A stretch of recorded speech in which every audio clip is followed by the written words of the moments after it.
Assalamualaikum warahmatullahi wabarakatuh. Selamat siang teman-teman. Pada pertemuan hari ini, kami dari kelompok 3 akan membahas materi mengenai pengujian hipotesis deskriptif, parametrik, dan non-parametrik.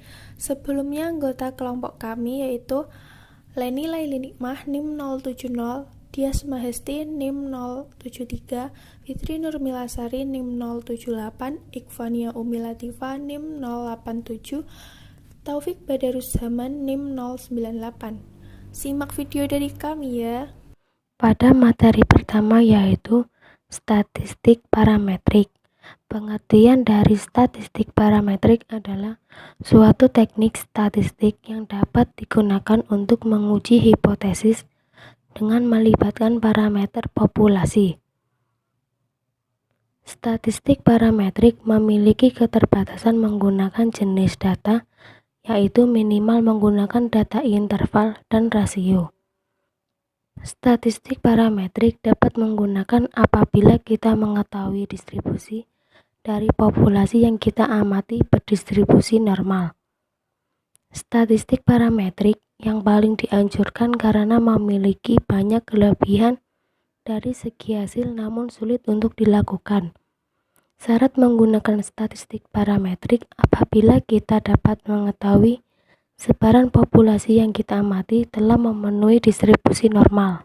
Penerapan penggunaan statistik parametrik biasanya diaplikasikan pada metode uji Z 1 atau 2 sampel, uji T 1 atau 2 sampel, korelasi Pearson, perancangan percobaan, 1 atau 2 W ANOVA parametrik, dan lain-lain. Statistik parametrik terdapat 3 bentuk macam pengujian hipotesis yang dapat dilakukan melalui metode statistika parametrik, yaitu pengujian 1 sampel, pengujian 2 sampel bebas, dan pengujian 2 sampel berpasangan. Kelebihan dari statistik parametrik adalah kesimpulan yang diperoleh lebih kuat jika dibandingkan dengan kesimpulan yang diperoleh dari analisis statistika non-parametrik. Selanjutnya, kelemahan statistika parametrik adalah kebutuhan beberapa asumsi untuk melakukan analisis statistika parametrik dan juga dibutuhkan analisis yang lebih rumit. Pada pengujian hipotesis memiliki 3 bentuk macam yang dapat dilakukan melalui metode statistika parametrik, yaitu yang pertama pengujian 1 sampel, one sample t-test, yang artinya berlaku pada 1 sampel dan bisa dipakai untuk menguji apakah data sebuah sampel yang diambil menunjang hipotesis yang menyatakan bahwa populasi asal sampel tersebut mengikuti suatu distribusi yang telah ditetapkan. Yang kedua, pengujian 2 sampel bebas, independent sample t-test, yang artinya membandingkan rata-rata dari 2 kelompok atau grup yang tidak berhubungan satu dengan yang lain. Apakah kedua kelompok atau grup tersebut mempunyai rata-rata yang sama atau tidak secara signifikan. Yang terakhir, pengujian 2 sampel berkaitan, paired sample t-test, menguji 2 sampel yang berpasangan untuk menganalisis apakah kedua sampel yang berhubungan tersebut mempunyai rata-rata yang secara nyata berbeda atau tidak.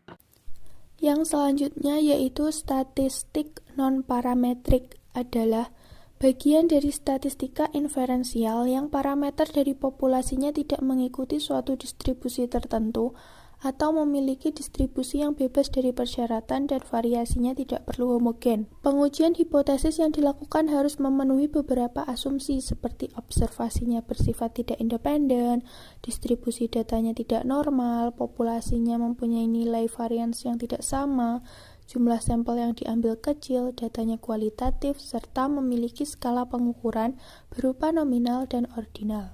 Kelebihan statistika non-parametrik yaitu tidak memerlukan banyak sampel data, analisisnya tidak sederhana namun mudah dimengerti, dan penggunaannya lebih luas.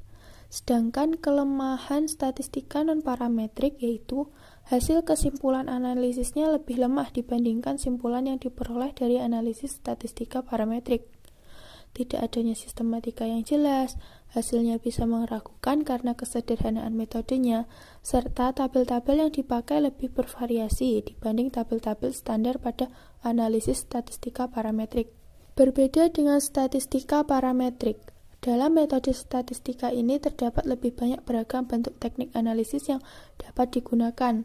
Terdapat 3 bentuk pengujian hipotesis yang dapat dilakukan melalui metode statistika non-parametrik, yaitu pengujian satu sampel terdiri dari binomial test dan chi-square test, pengujian 2 sampel bebas atau Mann-Whitney U-test, pengujian 2 sampel berpasangan atau Wilcoxon-Signed rank test, pengujian lebih dari 2 sampel bebas atau Kruskal-Willis H-test, dan pengujian lebih dari 2 sampel berpasangan atau Friedman test. Pengujian satu sampel atau binomial test. Pengujian binomial menguji hipotesis tentang suatu proporsi populasi. Prosedur pengujian binomial membandingkan suatu proporsi observasi kasus dan proporsi harapan dengan suatu parameter probabilitas tertentu.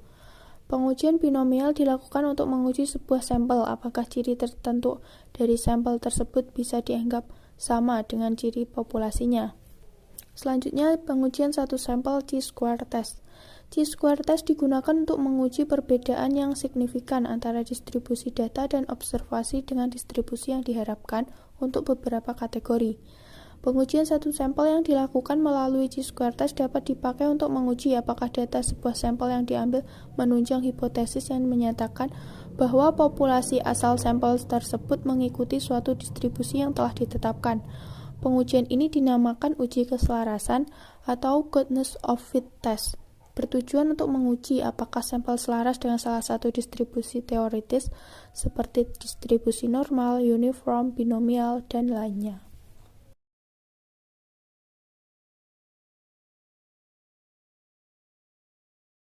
Pada contoh one sample test atau one tail test yang uji pihak kanan, kita menggunakan contoh seseorang ingin menguji kemampuan penjual jeruk dalam menjual jeruk per hari. Peneliti akan menguji apakah benar kemampuan menjual pedagang tersebut paling banyak 100 kg per hari. Data diambil dari 20 orang sampel secara random dan diperoleh data sebagai berikut. Penjual pertama berhasil menjual 98 kg per hari. Penjual kedua 80 kg per hari sampai penjual ke-20 110 kg per hari. Selanjutnya, sehingga untuk menguji penjualan jeruk lebih kecil atau sama dengan 100 kg, maka diperlukan hipotesis H0 kemampuan menjual jeruk lebih kecil sama dengan 100 kg dan H alternatifnya kemampuan menjual jeruk lebih besar dari 100 kg. Langsung saja kita proses datanya di SPSS.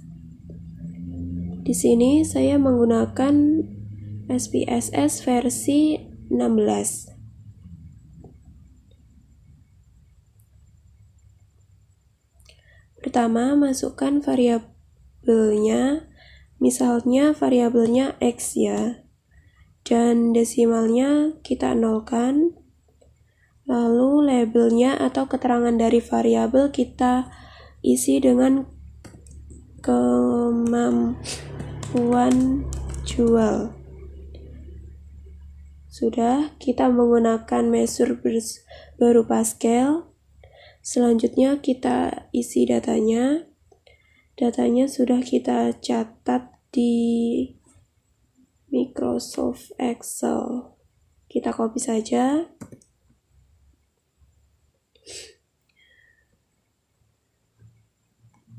Kita copy sampai 20. Nah, dari data ini tadi langsung kita olah di analyze. Selanjutnya compare means dan kita menggunakan one sample t-test. Dari kotak dialog kiri, kita pindahkan variabel ke tes variabel di kotak kanan dengan nilai value-nya atau dari hipotesis kita sebanyak 100. Lalu oke. Maka diperoleh nilai T hitungnya ini minus 3,770 dan DF ini kepanjangan dari degree of freedom, yaitu nilai N dikurangi 1 hasilnya 19. Selanjutnya untuk menentukan apakah nilai hitung tadi berada di wilayah penerimaan H0 atau di wilayah penerimaan H alternatif, maka kita lihat T hitungnya ini ya tadi, negatif 3,770 dan T tabelnya kan bisa dilihat dari data T tabel yang dapat di-download di Google. Tadi kan menggunakan one tile test dan menggunakan ini yang benar 0,05 ya, bukan 0,005. Kita menggunakan signifikansi 0,05 ya. Dan DK itu sama dengan DF. DK itu bahasa Indonesianya yaitu derajat kebebasan, kan tadi 19 ini. Sehingga di tabelnya ini 1,729. Kita pindahkan di sini, sudah benar 1,729. Sehingga kan T tabel di sini. Di sini T tabelnya 1,729 dan T hitung di negatif 3,770. Sehingga T hitung ini berada di sisi kiri dari T tabel. Di sisi sini ya, di sisi kirinya. Sehingga masuk wilayah penerimaan H0. Sehingga kesimpulannya bahwa kemampuan menjual jeruk lebih kecil atau sama dengan 100 kg. Sehingga H0 diterima dan H alternatif ditolak.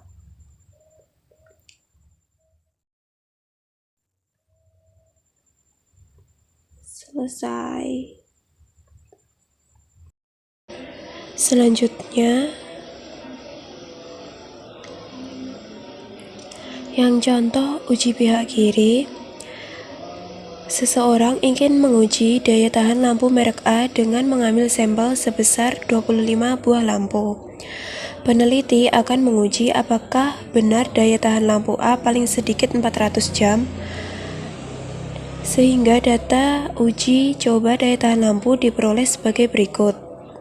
Lampu pertama 450 jam, lampu kedua 390 jam, sampai lampu ke-25 yaitu 400 jam. Sehingga untuk menguji daya tahan lampu merek A lebih besar atau sama dengan 400 jam, maka diperlukan hipotesis H0 yaitu ketahanan lampu merek A lebih besar sama dengan 400 jam dan H alternatifnya ketahanan lampu merek A lebih kecil dari 400 jam.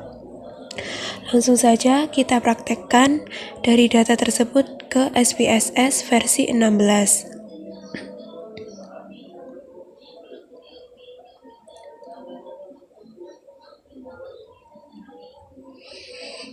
Pertama, masukkan variabelnya, misalnya X.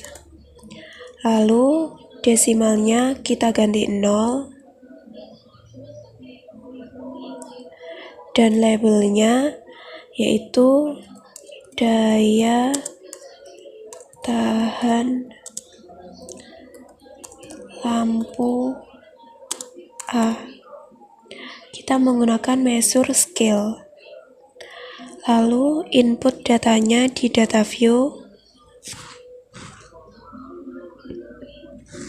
Datanya sudah ada di Microsoft Excel. Langsung saja kita copy sebanyak 25 data.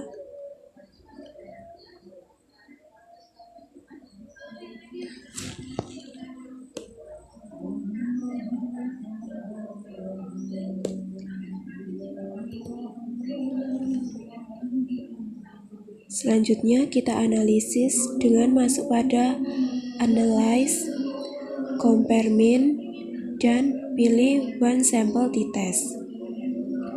Lalu variabel kita lakukan tes variabel, dan test value-nya kita masukkan 400 karena hipotesis kita 400. Oke.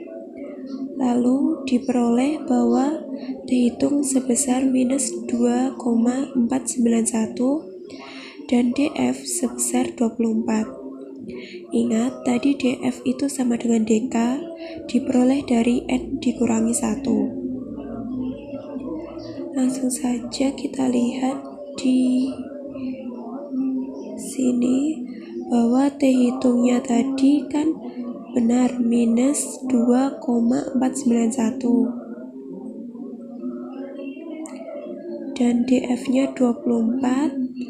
Untuk melihat T tabelnya kita masih menggunakan one tile test ya, di tingkat signifikansi 0,05. Dengan DK 24 ini menunjukkan bahwa T tabel yaitu 1,711. Sudah benar, T tabel 1,771. Karena pada rumus di pihak kiri itu T tabelnya menjadi negatif, maka kita ubah juga menjadi negatif 1,711. Nah, letaknya T tabel itu di sini ya, sejajar dengan garis ini. Lalu untuk T hitungnya kan negatif 2,491, sehingga ini berada di wilayah kiri dari garis atau masuk pada wilayah penerimaan H alternatif, atau sama dengan juga dengan H, artinya H0 ditolak dan H alternatif diterima. Sehingga dapat disimpulkan bahwa ketahanan lampu merek A lebih kecil dari sama dengan ketahanan lampu merek A lebih kecil dari 400 jam.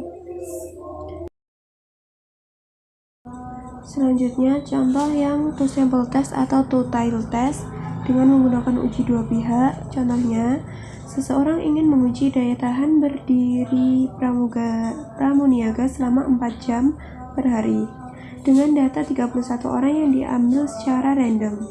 Peneliti akan menguji apakah benar daya tahan berdiri pramuniaga benar-benar 4 jam per hari.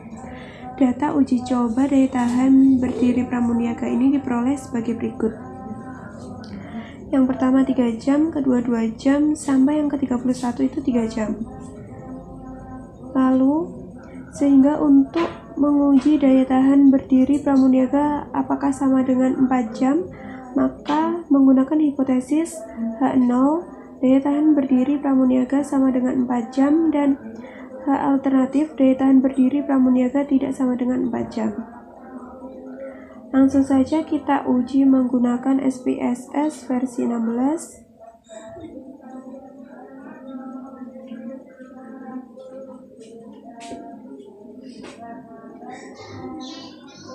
Seperti yang tadi, pertama masukkan variabelnya, misalnya X, dengan desimalnya kita nolkan, dan labelnya kita menggunakan daya tahan berdiri menggunakan measure scale, dan langsung saja masukkan data view-nya, datanya dari Microsoft Excel yang telah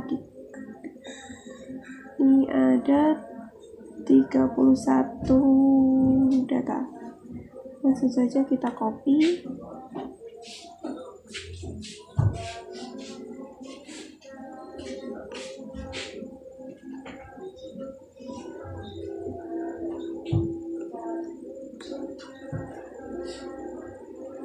Nah, seperti yang sebelumnya juga, langsung diolah di analyze, compare means, one sample t-test.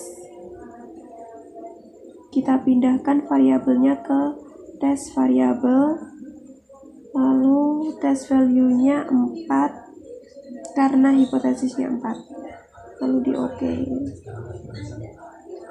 Lalu apa yang membedakan antara one sample test sama two sample test?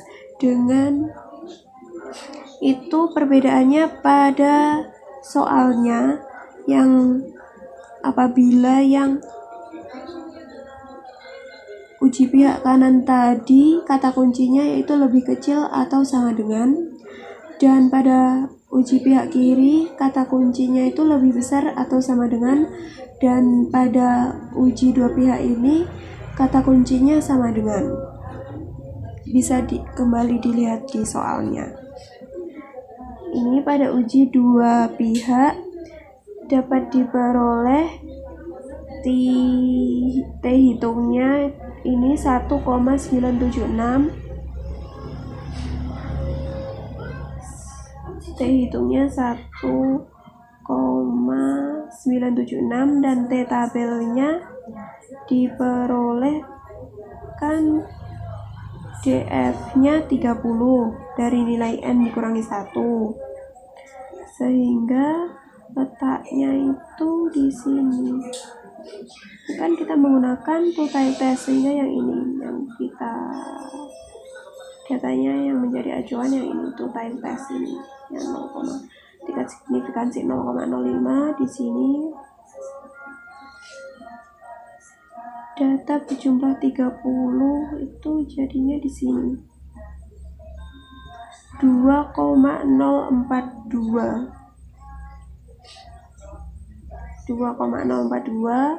sehingga 2,042 ini kan kalau menggunakan uji dua pihak ini ada dua pihak yang menjadi pembatas, wilayah yang menjadi wilayah penolakan.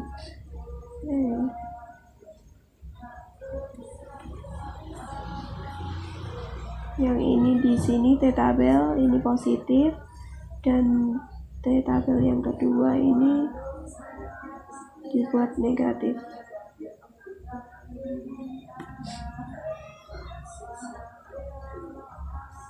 Dan besarnya T hitung nih copy, besarnya T copy ya.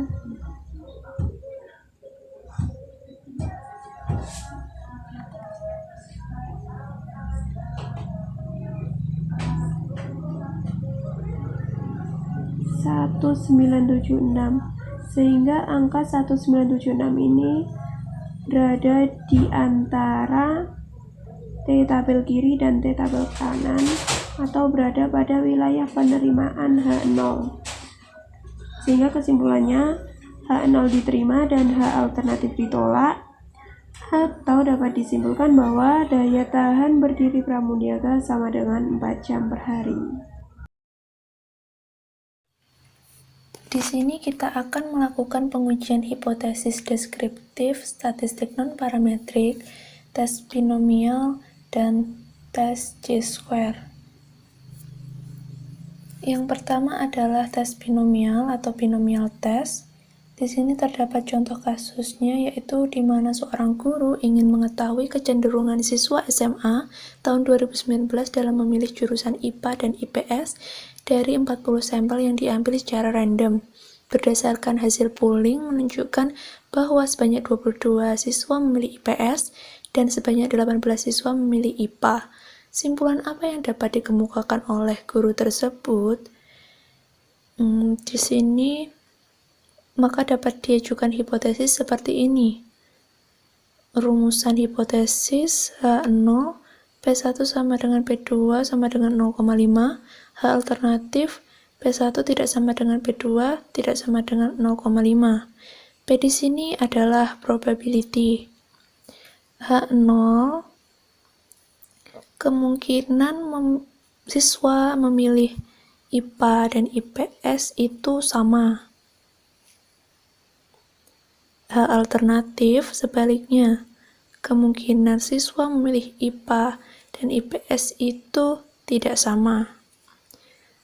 Sebelum kita melakukan tes binomial, kita buat dulu datanya. Di sini saya sudah membuat datanya.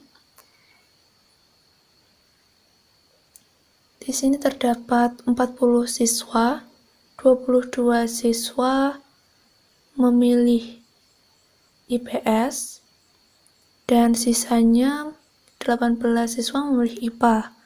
Di sini kita kategorikan dulu, misalnya IPS 2 dan IPA 1. Nah, data ini yang akan diinput di SPSS. Jadi bukan data yang ini, melainkan data yang sudah berbentuk angka. Angka di sini adalah jenis data nominal. Kemudian kita buka SPSS. Sebelum kita input datanya, kita harus membuat suatu variabel dahulu di variabel view. Kita klik variabel view. Pada kolom name, kita isi saja jurusan.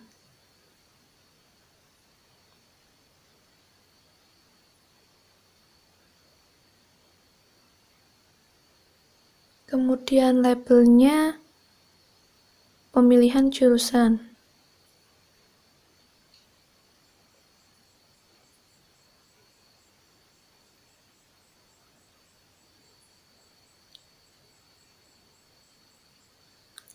Kategori ini kita buat di values. Value 1 kita isi IPA, add. Value 2 kita isi IPS, kemudian add. Di sini IPA 1, IPS 2, lalu klik OK. Kemudian kita ganti measure menjadi nominal. Kalau sudah membuat variabel dan karakteristik variabel itu sendiri, kita lihat data view, maka akan muncul seperti ini. Kemudian kita copy data yang sudah ada di Excel tadi.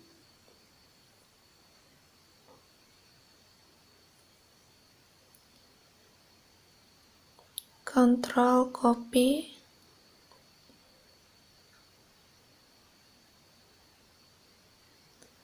Kemudian kita paste di sini.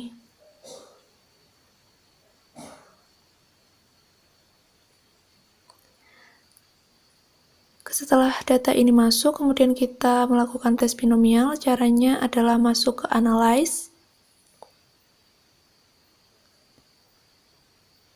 Non-Parametric Test, Legacy Dialog, dan pilih binomial.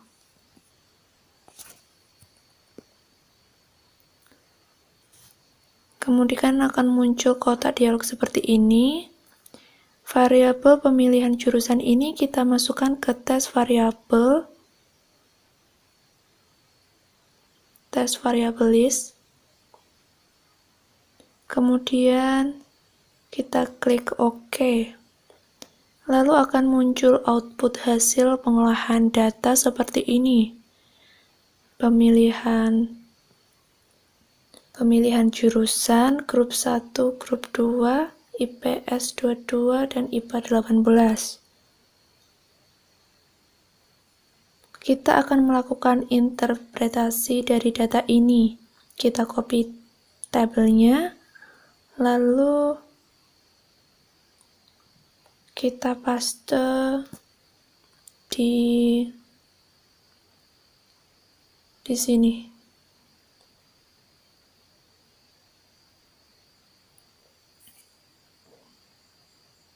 Dan penjelasannya sudah saya tulis di sini. Hasil analisis tes binomial tersebut menunjukkan bahwa koefisien x-aksis total sebesar 0,636 yang berarti koefisien tersebut untuk sisi kiri dan sisi kanan sehingga masing-masing sisi akan sebesar 0,318.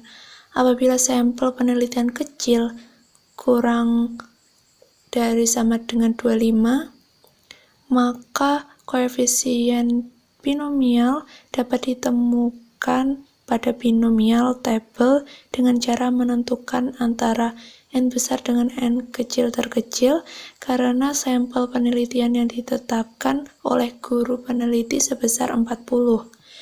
Maka koefisien binomial 0,318 tersebut tidak dapat ditemukan pada tabel binomial. Untuk merumuskan simpulan atas pembuktian di atas, maka harga koefisien x-aksis binomial tersebut dibandingkan dengan tingkat alfa yang ditetapkan, yaitu 1% atau 5%. Karena yang digunakan yaitu bila tingkat alfa atau kesalahan yang ditetapkan sebesar 1%, yang berarti 0,01, maka harga P sebesar 0,318 lebih besar dari 0,01. Dengan demikian, H0 diterima dan H alternatif ditolak. Berdasarkan hasil analisis tes binomial tersebut, dapat disimpulkan bahwa kemungkinan siswa SMA dalam memilih jurusan IPA atau IPS adalah sama, yaitu 50%. Sekarang kita akan melakukan uji hipotesis deskriptif dengan menggunakan chi-square test. Contoh kasusnya sama dengan yang di binomial tadi. Kemudian kita bangun dulu hipotesis untuk H0. Peluang jurusan IPS dan IPA adalah sama untuk dapat dipilih siswa SMA angkatan 2019 sebagai jurusannya. H alternatif, peluang jurusan IPS dan IPA tidak sama untuk dapat dipilih siswa SMA angkatan 2019 sebagai jurusannya. Di dalam chi-square ada ketentuannya seperti ini.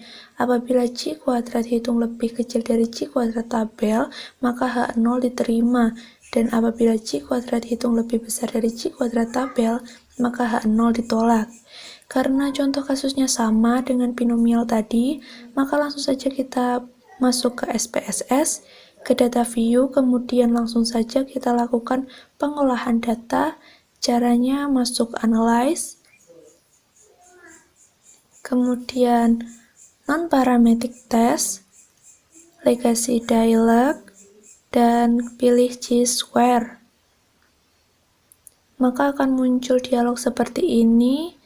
Pindahkan ini ke test variable list, lalu klik OK. Maka akan keluar hasilnya seperti ini.